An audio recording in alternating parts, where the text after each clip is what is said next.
धनु राशि का साल 2025 कैसा जाने वाला है। वार्षिक कुंडली के अनुसार धनु राशि का साल 2025 कैसा रहेगा, कैसी रहेगी धन की, स्वास्थ्य की। साल 2025 में उनके प्रॉपर्टी की स्थिति, परिवार की स्थिति, शादी होगी या नहीं होगी घर के अंदर, संतान की स्थिति, विद्यार्थियों की स्थिति, नौकरी वालों के लिए साल 2025 कैसा रहेगा, जो व्यापार करते हैं उनके लिए साल 2025 कैसा रहेगा, पति पत्नी के लिए साल 2025 कैसा रहेगा, कुंवारों के लिए साल 2025 कैसा रहेगा, और कहीं ना कहीं प्रेमी प्रेमिकाओं के लिए साल 2025 कैसा रहेगा। कोई साल 2025 में कोई अचीवमेंट, कोई सफलता हाथ आएगी या नहीं आएगी, विदेश जाओगे या नहीं जाओगे, पूरा डिटेल में हम चर्चा करने वाले हैं। स्वास्थ्य के बारे में बात कर लेते हैं तो वार्षिक कुंडली के अनुसार सूर्य देव आपकी राशि में बैठे हैं साल 2025 में, ध्वजा योग का निर्माण कर रहे हैं। तो कहीं ना कहीं साल 2025 में धनु राशि को अपने किए गए कर्तव्यों और कार्यों के लिए सरकार द्वारा कोई सम्मान मिल सकता है, या किसी सामाजिक संस्था से आपको कोई ना कोई सम्मान मिल सकता है, सरकारी पद आपको मिल सकता है, किसी पार्टी में आपको पद मिल सकता है, कि कोई इलेक्शन में आप जीत सकते हैं, कोई आप RWA के या प्रधानी के चुनाव में आपको टिकट भी मिल सकता है, आपको पद भी मिल सकता है। यानी धनु राशि के लिए सरकारी काम या सामाजिक काम के लिए साल 2025 या किसी राजनीति के क्षेत्र में, सामाजिक क्षेत्र में हाथ आजमाना चाहते हैं तो ध्वजा योग, विजय सिद्धि योग बनाए तो साल 2025 में शुरुआत करना बेहतर रह सकता है। और जो कर रखे हैं, जो प्रयासरत हैं, उनके लिए तो बहुत ही अच्छा है। साथ ही साथ स्वास्थ्य की दृष्टि से साल 2025 बहुत अच्छा नजर नहीं आ रहा। खासकर फरवरी से दिसंबर 2025 में आपको शुगर की परेशानी बढ़ सकती है, आपको थायराइड की समस्या हो सकती है, किडनी या पेट से संबंधित परेशानियां रह सकती है। तो स्वास्थ्य पे आपको सख्त कदम उठाने की, अच्छे से अच्छे डॉक्टर को दिखाने की, लापरवाही भूल जाने की आवश्यकता है, क्योंकि कहा जाता है ना, जान है तो जहान है। अब आपके राजनीति के मित्र योग बन रहे हैं, लेकिन आपने हेल्थ को इग्नोर कर दिया तो भी आपकी चीजें होती होती निकल जाएंगी, चली जाएंगी। इसलिए स्वास्थ्य में आप निर्णय ले लें कि स्वास्थ्य में टेस्ट कराएं, और कुछ भी आपको अगर उल्टा सीधा आ रहा है तो उसके प्रॉपर ट्रीटमेंट, प्रॉपर परहेज साल 2025 में लें, ताकि आपके लिए ये साल सर्वश्रेष्ठ सिद्ध हो। साथ ही साथ अब हम बात कर लेते हैं धनु राशि के फाइनेंस के बारे में। यानी साल 2025 में धनु राशि अभी कुछ सालों पहले से शनि की 7.5 भुगत के आ चुकी है। तो कहीं ना कहीं साल 2025 फाइनेंशियली कैसा रहेगा, इसके बारे में चर्चा कर लेते हैं। तो मैं बता दूं कि पूरे 8-9 साल के अंदर साल 2025 धनु राशि के लिए सबसे सर्वश्रेष्ठ वार्षिक साल है, क्योंकि वार्षिक कुंडली सबसे सर्वश्रेष्ठ 2025 की बन रही है। यानी कि कुंडली के अंदर शश योग बन रहा है, चक्रवर्ती योग बन रहा है। तो धन के लिए साल 2025 धनु राशि के लिए बहुत ही अच्छा रहेगा। यानी कि रुका हुआ या अटका हुआ धन आपको साल 2025 में मिल सकता है। पहला चीज ये होता हुआ नजर आ रहा है। दूसरा, अचानक कोई बड़ा प्रोजेक्ट से आपको धन लाभ हो सकता है, या अचानक ही आपका कोई रुका हुआ काम अचानक से बनेगा साल 2025 में, और उससे मोटा धन लाभ आपको होगा। खासकर ये योग आपका एक्टिवेट हो रहा है वो फरवरी 2025 से लेकर और नवंबर 2025 तक आर्थिक स्थिति आपकी एकदम से बढ़ जाएगी।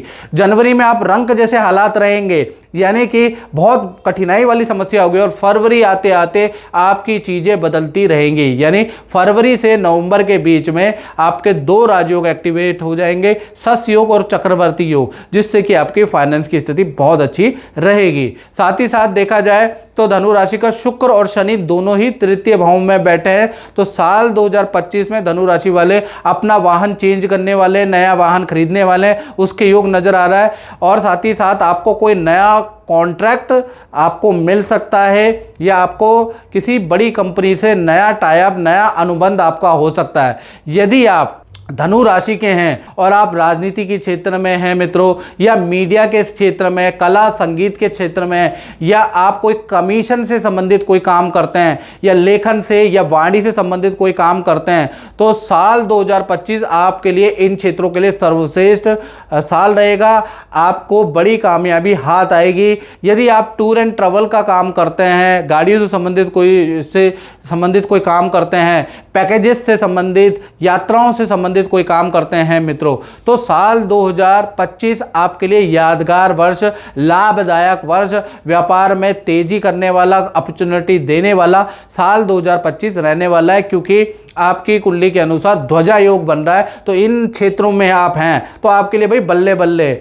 साथ ही साथ देखा जाए तो धनु राशि का अब हम चर्चा कर लेते हैं कि साल 2025 में परिवार की स्थिति कैसी रहेगी, साल 2025 में संतान की स्थिति कैसी रहेगी, साल 2025 विद्या के लिए कैसा रहेगा, इसके बारे में चर्चा कर लेते हैं। तो भाई यहाँ पर चतुर्थ भाव के अंदर वार्षिक कुंडली में राहु होने से साल 2025 में पारिवारिक दृष्टि से बहुत ही अच्छा रहने वाला है। भूमि खरीदने के या प्रॉपर्टी से संबंधित कोई लिटिगेशन, कोई खरीद फरोख्त तो रुकावट वो दूर होती हुई साल 2025 में नजर आई है, क्योंकि राहु यहाँ पर बैठा है। तो यानी कि प्रॉपर्टी से संबंधित आपको कोई ना कोई दिक्कत तो चल रही है, या तो आप प्रॉपर्टी खरीद नहीं पा रहे हैं, या प्रॉपर्टी में कुछ लिटिगेशन चल रहा है, प्रॉपर्टी से संबंधित कुछ ना कुछ प्रॉब्लम तो आपको चल रही है, या आप कुछ डील नहीं कर पा रहे, ऐसा ही है। तो साल 2025 में राहु यहाँ पॉजिटिव हो जाएगा और प्रॉपर्टी खरीदने के योग बनते हैं। घर के अंदर जो रुका हुआ मांगलिक काम है, विवाह शादी संतान का, वो भी होता हुआ साल 2025 में बन रहा है। और खासकर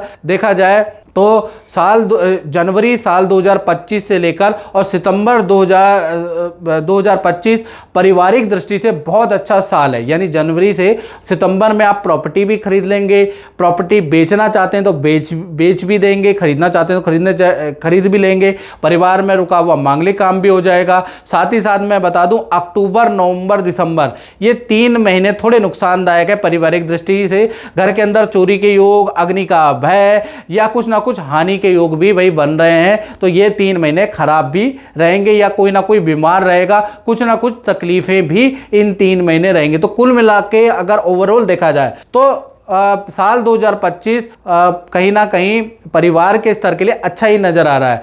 अब बात कर लेते हैं धनु राशि वालों की संतान के बारे में। तो संतान के लिए साल 2025 बहुत श्रेष्ठकारी रहेगा। खासकर पहले छोटी संतान के बारे में बात कर लेते हैं। तो छोटी संतान को साल 2025 में विद्या में अच्छी सफलता होगी, क्योंकि संतान के स्वामी मंगल है और मंगल वक्री है वर्षेश कुंडली में, तो क्या कहने हैं। साथ ही साथ जो बड़ी संतान है उनका कहीं सिलेक्शन होता हुआ नजर आ रहा है। संतान जो बड़ी संतान है, जो 18 प्लस संतान है, उनको दूर से ऑफर मिलेंगे। तो परिवार से दूर जाने के आपके बड़ी संतान के योग बनते हैं, या विदेश जाने के, या दूर दराज क्षेत्र शहर में जाने के आपके बड़ी संतान के योग बनते हैं। खासकर ये शुभ योग एक्टिवेट होते हैं मार्च से, यानी मार्च के बाद शनि का राशि परिवर्तन होगा, शनि मीन राशि में जाएंगे। तो कहीं ना कहीं जो बड़ी संतान है उनको कुछ ना कुछ मौके या अपॉर्चुनिटी मिलेगी। तो मार्च 2025 से और दिसंबर 2025 संतान के लिए बहुत ही अच्छा रहने वाला है। अब हम विद्यार्थियों के बारे में बात कर लेते हैं। तो विद्यार्थियों के लिए साल 2025 अच्छा साल माना जाएगा। यानी साल 2025 में कोई सपना आपका पूरा होता हुआ नजर आ रहा है। कोई जो सपना आपने देखा है कि मुझे इस पद पे काम करना है, इस कंपनी में काम करना है, मुझे इतने अंक चाहिए, इस इंस्टीट्यूट से मुझे विद्या करनी है, तो साल 2025 सपनों को पूरा करने वाला साल नजर आ रहा है। लेकिन मार्च से जून के बीच में जो बड़ी संतान है उनको भी बोल रहा हूं, जो स्टूडेंट है उनको भी बोल रहा हूं, साल श्रेष्ठ है। लेकिन पार्टी और जश्न के चक्कर में इतना भी मत खो जाना, यानी कि आपकी इच्छा पूरी हो गई तो इसका मतलब बिल्कुल घमंड मत कर लेना, क्योंकि मार्च से लेकर जून के महीने, मार्च अप्रैल मई जून, ये जो महीने हैं इसमें वाहन पी के बिल्कुल नहीं चलाना है। वाहन से आपके चोट के योग नजर आ रहे हैं, या वाहन से एक्सीडेंट के योग भी नजर आ रहे हैं। यानी कि आपकी इच्छा पूर्ति वाला साल हो रहा है, लेकिन लापरवाही मत कीजिएगा, याद रखिएगा। तो कुल मिलाकर वृश्चिक राशि वाले स्टूडेंटों के लिए साल ठीक है, बस लापरवाही नहीं बरतनी है। ऐसे बुरे दोस्तों की संगत त्यागनी है जो खाते पीते करते हैं, या वाहन को सावधानी से चलाना है, बस मैं यही कहूँगा, याद रखिएगा। अब हम बात कर लेते हैं वृश्चिक राशि वाले उनकी जो दाम्पत्य जीवन में, यानी कि साल 2025 कुंवारों के लिए कैसा रहेगा, साल 2025 शादीशुदाओं के लिए कैसा रहेगा, साल 2025 जो रिलेशन में है, जो प्रेम में, उनके लिए कैसा रहेगा। यानी दाम्पत्य जीवन कैसा रहेगा। तो वार्षिक कुंडली में बुध व्यय भाव में बैठे हुए हैं, याद रखिएगा। तो ये जो स्थिति है बुध की, वो चाहे लव कपल है, प्रेमी प्रेमिकाओं, पति पत्नियों, उनके लिए बहुत श्रेष्ठ नहीं है। यानी वार्षिक कुंडली में बुध का व्यय भाव में बैठना बहुत अच्छी स्थिति नहीं कहलाती है। तो कहीं ना कहीं पार्टनर का या तो स्थान परिवर्तन का योग नजर आ रहा है, यानी कि पार्टनर का कोई डिपार्टमेंट चेंज हो जाएगा तो आपसे दूर जाने के योग नजर आ रहे हैं, या जहां जॉब कर रहे हैं वहां पर ट्रांसफर हो जाएगा, या अच्छी जॉब का ऑफर आपकी पार्टनर को ऐसी जगह पे मिलेगा तो भी आपसे दूर हो जाएगा, शहर का परिवर्तन हो जाएगा। यदि आप आपस में रहेंगे तो कहीं ना कहीं मन मुटाव वाली स्थितियां बनी रहेगी। यानी साल 2025 बुध जो व्यय भाव में बैठे हैं वो कहीं ना कहीं दाम्पत्य सुख और प्रेम में कमी करते हुए नजर आएंगे, ऐसा योग नजर आ रहा है। साथ ही साथ पार्टनर को हेल्थ के इशू भी साल 2025 में दे सकता है। फेफड़ों की, सांस की, कान की समस्या आपके पार्टनर को हो सकती है, इसके योग साल 2025 में बन रहे हैं, जिसके लिए टेस्ट कराने पड़ेंगे, कुछ ट्रीटमेंट भी कराना आपके पार्टनर को पड़ सकता है। तो कुल मिला के दाम्पत्य जीवन के लिए ये स्थिति बहुत अच्छी नहीं है। साल 2025 में रिलेशनशिप के बारे में बात करें तो आप दोनों का रिलेशनशिप, जैसा पता है कि रिलेशनशिप ठीक है, लेकिन परिस्थितियां प्रतिकूल रहेंगी, आपस में थोड़ा बहुत वाद विवाद रहेगा, या फिर आप कोशिश करेंगे कि भाई हम सहले एक साथ इकट्ठा रहने के लिए हम बहुत कोशिश करेंगे, कहीं ना कहीं परिस्थितियां विपरीत होने के कारण वाद विवाद हो ही जाएगा और आपके पार्टनर का दूर जाने का योग भी नजर आ रहा है। यानी कुल मिला के ऐसी स्थिति। और कुंवारों के बारे में बात करें तो उनका शादी के मामलों में या तो कहीं पर टिप्पणी नहीं मिलेंगे, पत्रिकाएं नहीं मिलेंगी तो एक दूसरे को पसंद नहीं आएगा, आपको जो पसंद आएगा वो दूसरे को नहीं आएगा। कुल मिला के अक्टूबर 2025 तक काम में विघ्न बाधा ही रहेगी। अक्टूबर के बाद आपका दाम्पत्य जीवन अच्छा है, आपका शादीशुदा जीवन अच्छा है, आपका प्रेम जीवन अच्छा है, और कुंवारों के शादी के योग भी अक्टूबर 2025 के बाद ही बनते हुए नजर आ रहे हैं। उससे पहले तो कठिनाइयां ही रहने वाली है। तो कुल मिला के दाम्पत्य जीवन के लिए जो वर्षेश कुंडली में व्यय भाव में बुध है वो बहुत अच्छी नहीं है। अब बात कर लेते हैं वृश्चिक राशि वाले उनकी। अब बात करते हैं धनु राशि वाले उनकी, जो व्यापार करते हैं, जो नौकरी करते हैं, यानी कि व्यापारियों के लिए साल 2025 कैसा रहेगा, नौकरी वालों के लिए साल 2025 कैसा रहेगा। वार्षिक कुंडली के अनुसार बुध की जो स्थिति है वो आकी जाती है, वो बहुत अच्छी नहीं है। यानी कि साल 2025 थोड़ा आपका इम्तिहान लेने वाला है, इजीली आपको कुछ नहीं मिलने वाला। साल 2025 के अंदर करियर में बड़ा बदलाव लेके आने वाला है, यानी कि बड़ा उतार चढ़ाव साल 2025 में व्यापारियों के जीवन में, नौकरी करने वालों के जीवन में रहेगा। खासकर जनवरी से लेकर मई 2025 आपका इम्तिहान लेगा, याद रखिएगा। और उसके बाद जैसे गुरु का मई में राशि का परिवर्तन होगा, गुरु वृषभ राशि से मिथुन राशि में जब ट्रांजिट करेंगे तब आपको कार्यों में सफलता मिलेगी। मई से पहले तो जीवन के अंदर उतार चढ़ाव रहेगा, टेंशनें रहेंगी, एक काम में बहुत मेहनत करनी पड़ेगी। यानी मई में तक आपके जॉब में बहुत बड़ा बदलाव नहीं है, आपके व्यापार में कोई बड़ा बदलाव नहीं है। मई के बाद बृहस्पति के ट्रांजिट के बाद ही चीजें बदलेंगी। हाँ, साल 2025 में फील्ड चेंज करने के आपके योग बनते हैं धनु राशि के, यानी कि नया काम करने के आपके योग बनते हैं, पुराना काम बंद कर और नया कुछ शुरू करने के योग बन रहे हैं। यानी जो पुराना आप काम खींच रहे हैं, चल नहीं रहा, लेकिन पैसा लगा रहे हैं, तो साल 2025 में वो बंद होने के प्रबल संभावनाएं बन रही है। धन की दृष्टि से लेकिन चीजें और भी अच्छी हैं, लेकिन धन की दृष्टि से कोई कमी नहीं आएगी, धन तो आता रहेगा, लेकिन कहीं ना कहीं काम बंद करने के साल 2025 में आपके योग भी बन रहे हैं। यानी पुराना काम आपका चलता हुआ नहीं नजर आ रहा। हालांकि आपके घर के अंदर घुमा फिरा के कहीं ना कहीं से धन तो आ ही जाएगा, उसमें कोई दिक्कत नहीं है, लेकिन काम नहीं चलेगा, उसके योग बनते हैं।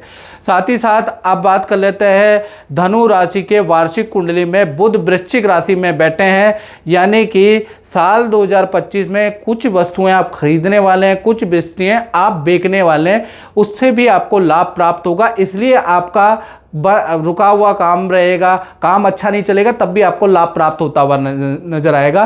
थोड़ा सा आप मई के बाद अपना कर्जे की स्थिति, अपना लोन आप कम कर पाएंगे, यानी मई के बाद स्थिति अच्छी है। तो कुल मिला के अगर देखा जाए तो काम के लिए थोड़ा मई के बाद साल 2025 अच्छा है, नौकरी वालों के लिए भी मई के बाद साल 2025 अच्छा है। वैसे देखा जाए तो अच्छा ही वर्ष धनु राशि के लिए रहने वाला है। मित्रों, इस कार्यक्रम में इतना ही, मुझे दीजिए इजाजत। जय माता दी।